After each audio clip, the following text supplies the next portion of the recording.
Well, here, which rectangle you feel is a perfect one?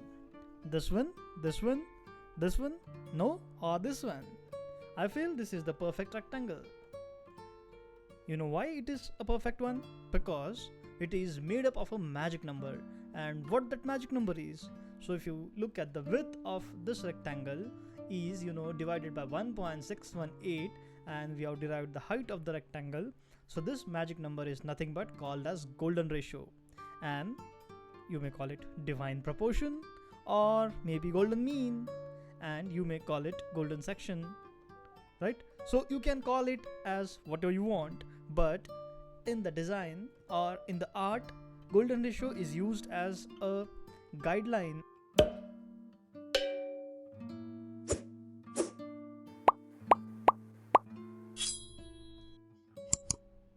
So this grade which you are seeing on the screen is called as golden ratio, and why this is golden ratio, we'll definitely go and understand how it is created, how to create this in Figma, and how to use this in UI design. But well, before that, let's understand why this is golden, or why this is a magical ratio. Because I'll show you a couple of examples up here. So if you take a look at these different things, it is a flower, right? So if you take a look at the way it is grown up, it is in this nice and natural proportion. Now if you take a example up here of the galaxy, or it is also, or the universe, it is also represented as this golden ratio, right?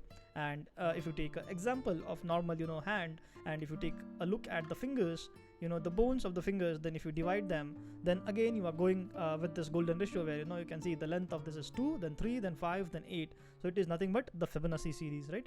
And if you take a look at here as well, you can see we have 1, 2, 3, 5, 8, 13. So like 2, 3, 5, 8, and then if you keep on going, it is a kind of infinity Fibonacci series, where we take up previous numbers and add up them together to create the third number. So if we say when you start with 1, when we add up 1 and 1, and it becomes 2. When we add 2 and 1, it becomes 3. When we add 3 and 2, it becomes 5. When we add 5 and then 3, it becomes 8. So on, it keeps on going till infinity. And it is you can find this ratio everywhere in the nature, and that's why it is called as golden ratio, because it is kind of soothing to the eyes. It is kind of very natural when we design things using this ratio. If you take a look at this Apple logo, this is also designed using the golden ratio. So now you'll be seeing, okay, where is that grid, or where is that golden ratio thing which we earlier saw here. So now if you take a look at the circles which different circles which are used here are kind of derived from the proportion of the golden ratio. So if you take this example up here, it is kind of divided in two circles, and this intersection of these two circles is used as a leaf of this Apple logo. If you take a look at this cut of the Apple logo, then it is also used a same proportion circle where it is intersected, or it is trimmed from this larger piece of the apple. And same way, if you take a look at this bottom part of the apple, it has two circles of 5, and then you have 1 in between, which is kind of making this proportion, or this thing a balanced one, right? So now we'll be learning how we can create this golden ratio in Figma, right? Though it is looking a bit complicated, don't worry, we'll make it very simple and very straightforward. So what you have to do is you just have to start with a rectangle tool, draw any size of rectangle. Let's say we may have maybe just to start with 30 by 30, right? Any size of rectangle will work. I'll create a stroke and I'll remove the fill. And now what we have to do is we have to just duplicate this rectangle in any direction. Now if you add up both of them together, then you will see 30 plus 30, which is 60. Now what we have to do, we have to draw one more rectangle which is kind of equal to the width of these two rectangles, or I would say square, not rectangles, because rectangle can have different width and height, but we have to create the perfect square. So first square, so when we add up one more square, or I'll draw one more square just for your reference. So when we draw one more square which is exact of the dimension of the previous one, and when we add them together, we basically create a golden ratio or a Fibonacci series. So I'll just change the stroke of this, rather than outside I'll just have it maybe on the center, so you will not see the two lines in intersection of these squares. So let's draw one more square. Okay, again we'll be using a perfect square So that is going to be addition of these two rectangles, these two squares. Sorry, I'm constantly saying rectangles, but yeah, we'll be kind of adding these two squares, and which is going to be 60 by 60. So let's create the stroke here as well and center, and just get rid of the field. We can keep the field, doesn't matter. Now if I keep on repeating the same process, and when I keep on drawing the squares which are kind of exact to the dimension, or the addition of previous two squares, you will basically see the infinite thing which we are moving ahead. You may simply just duplicate this and scale it up if you want to so you can simply scale it up, then take it ahead, and you'd be noticing I'm just going round and round rather than moving in a single direction. And why we are going in round and round direction? Because that is the the arc, or that is the path which this ratio follows. This golden curve where it starts from the middle, from the center or the origin, and it's keep on moving in a spiral direction till the infinity. And if you take a look at this spiral here, it is kind of moved in this arc. If you take an example up here of the universe, it is kind of moving in this spiral direction, and that's why we are not going in a straight or a left or right direction, or a horizontal or a straight direction. We are constantly revolving around this. So if I have to draw one more thing, then I'll be just drawing it here, and I can keep on going till infinity with the same pattern, right? So probably let's just start here, and let's see how we can use this further, right? I guess I made send outside. Now let's just keep it center. Okay, now we have seen how we can create this guide, but we don't know how to use it, right? So let's first create the circles in these squares. So just select your ellipse tool, and just draw a circle which is kind of perfectly aligned in the rectangle or the square which we are seeing here. Make sure you are using the same dimensions of the previous one. Just copy this, scale it down, fit it perfectly in the other other square. Keep on repeating the same thing for all of the squares which we have created here, right? You can you snap your things to the edges. Just keep on repeating the same thing, match them perfectly. You may use your properties panel as well to create the perfect circles which are kind of exact dimension of our squares.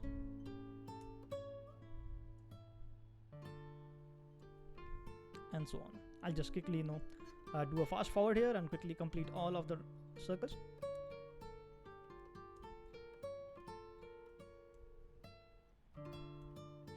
Great. So now we have all those circles which we have created here, and I'll just add the stroke to them and remove the feel of this, or you can keep the feel if you want to. Let's just add a stroke of maybe some other color, so just you can see them clearly. Okay, now we have seen how we have created these circles to use as our guides. Now we'll see how we'll be creating this arc, or this spiral line which will give us a directional guide as well. So again, we have the similar kind of foundation for that as well. I'll just duplicate this. I'll remove all those ellipses or the circles from here. And what you have to do now is you have to start with your line tool, because Figma doesn't have arc tool. So what we can do is we can either use the pen tool or line tool, and just keep on drawing, let's say from here to here. Okay, and then we'll be first connecting all the corners from one direction to other. So make sure to connect all the corners of the rectangle using your line tool, right?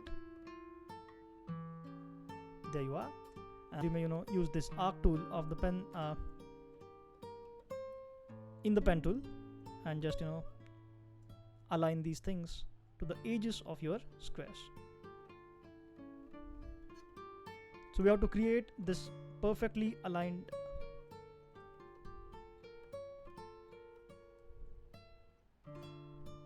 you may use your option or alt button to adjust the curve in a single direction.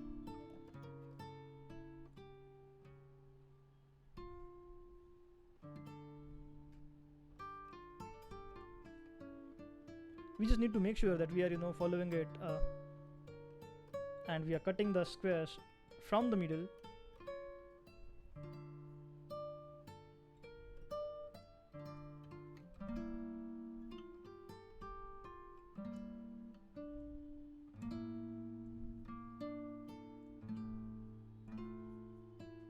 So now you can see we have this nice curve. We can add the stroke a little bit, and I guess this has to adjust it a little bit.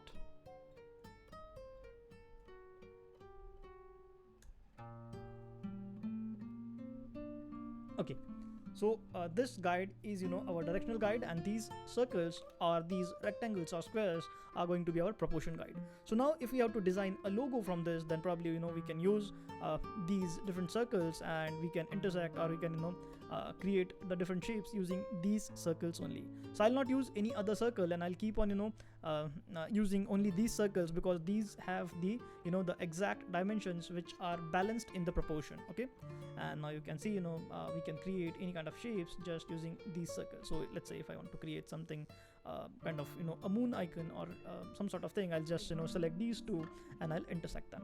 Sorry, I'll just subtract them, right? So you have this moon kind of thing here. Anything which you want to create using these proportions, you can just follow these as your guides and just create those different icons, shapes, logos, or anything. Now I'll be seeing how to use them in the actual interface or UI. So whenever we design layouts, what we have to do is we have to use these rectangles as our base, right?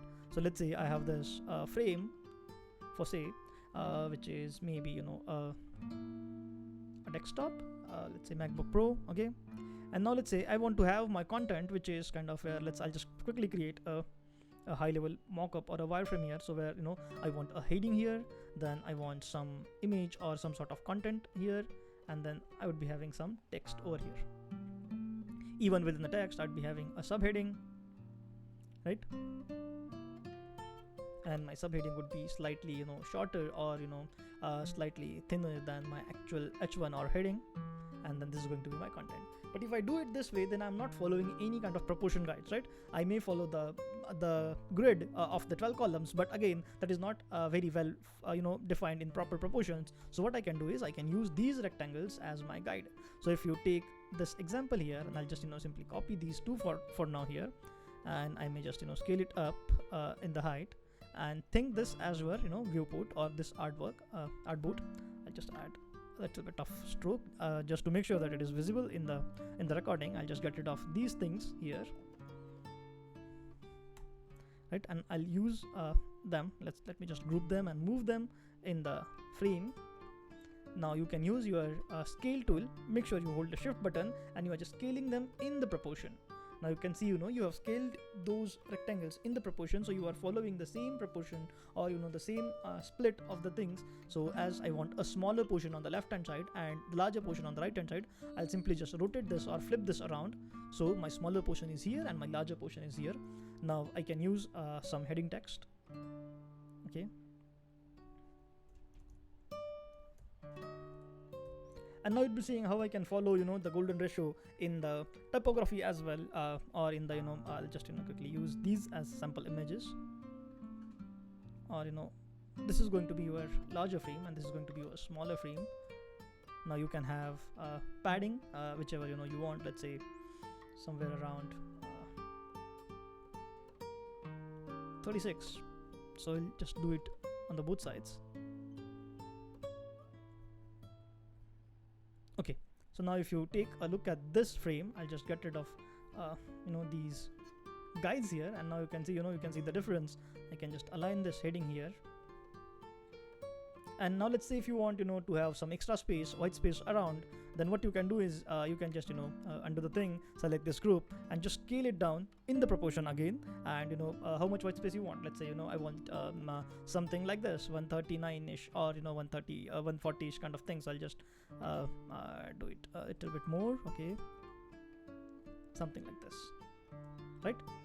I'm just eyeballing, and you can do it a perfect one. Again, I'll be using these guides as my base reference first. I'll just scale and align those things first here, and then I'll add my padding, whichever I want, on both sides. It is up to you how much the padding you want. I'll align my heading again, and I'll just reduce the text. Let's say I want my larger heading of somewhere around, let's say 54 points. Okay, this is going to be my image. Now I want I'll just delete this and I'll just use the text again. Now I just want a smaller subheading, right? And then I want a a text or a paragraph or a body text. So now you'll be seeing how we would be determining the typography or the sizes of the what we say text, how we'll be determining them using the golden ratio, because we are not seeing any of the guides in this rectangles or squares or in this spiral. But if you remember the earlier example which I have given, when you take any number and divide it using 1.618, then you basically derive the proportion of the other side, or the exact scale of the proportion. So how this is derived, now I'll quickly show you an example here, how this has been derived. So if you take the base, or the core of the golden ratio, where let's say we have two parts, A and B, where the shorter part and the longer part of the side is kind of divided, where divided A by B, like A is divided by B, like the longer part of the rectangle is divided by the shorter part, then we get A divided by B, which is exact and equal to addition of the longest part and the shortest part and divided by the longest part, where which is exactly equal to 1.618, and then this number goes on infinity, and we just take this as 1.618 as a phi symbol in the math and or in the geometry, and the same number 1.618 which we use to calculate the other dimensions, or the other proportions of any number. So let's say we have 54 as our heading font, so I want a subheading which will be exactly 54 divided by 1.618, and the number which we'll get, which is 33.37, somewhere around. You can just round off them if required. That won't be major change, but kind of so the number which you are getting here is going to be your subheading.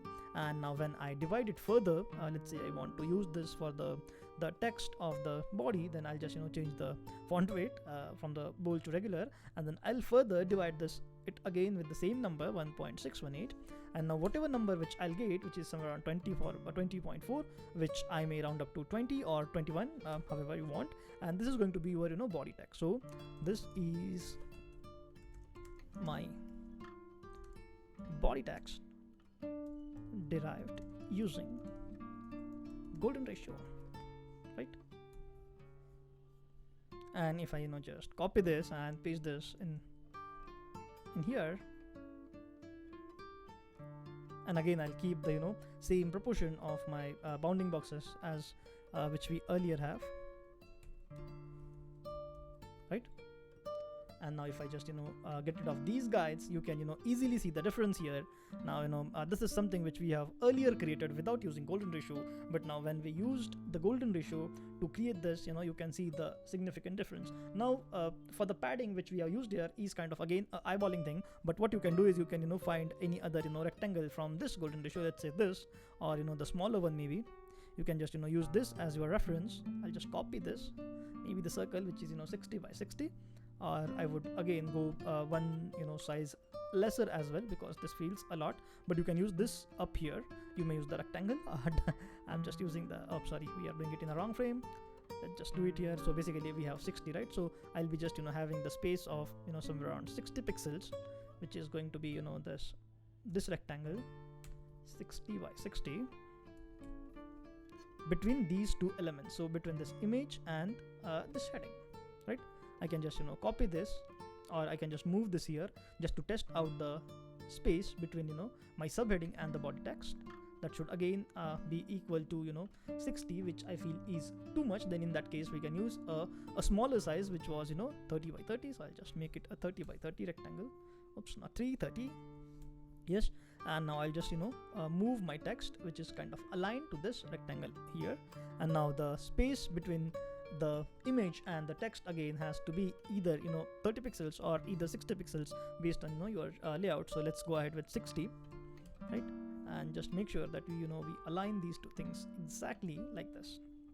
You may switch on your guides as well.